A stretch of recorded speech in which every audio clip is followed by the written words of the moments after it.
Official. তা আজকে আমাদের ঠাকুমা মারা গেছিলো, তা আজকে 10 দিন। 10 দিন হচ্ছে ঘাট শ্রাদ্ধ, মানে ঘাটে ওঠা।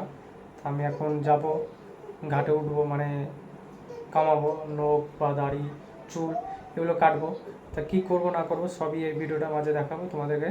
তা ভিডিওটা কন্টিনিউ করতে থাকো, আর দেখি কে কে এসছে, কজন এসছে সবই শেয়ার করবো। তো চলো, তা আমি এখন নদীতে যাব ঘাট কামাতে, নখ মুখগুলো কাটবো, কী করে কাটবো না কাটবো সবই শেয়ার করবো। চলো। যেটার উঠোনে হচ্ছে প্যান্ডেল হচ্ছে ঠাকুমার যে ভোজ করা হবে সেই প্যান্ডেল করা হচ্ছে। তারপর আমি চলে এসেছিলাম শ্মশানের কাছে, এখানে মিষ্টি রাখা আছে হাঁড়িতে।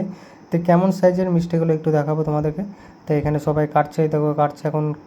তারপর মিষ্টিটা দেখো কত সুন্দর করেছে মিষ্টিটা, খুবই সুন্দর। আর মিষ্টিটা খেতেও খুব টেস্ট, আমি খেয়ে দেখলাম একটা, খুবই সুন্দর টেস্ট। তারপরে মিষ্টিটা সবাই আসবে তাদেরকে দেওয়া হবে কাঠুরিদেরকে।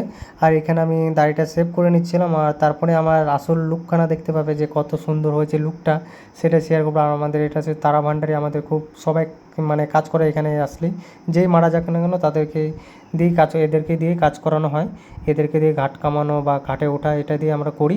তা দেখতে পাচ্ছ আমাকে এখন মানে ঠাকুমা মারা গেছে বা বউ মারা গেছে ধরো, সেটা নাড়ামাথা করছি এখন। বউ মারা গেলে পরে নাড়ামাথা করতে হয়।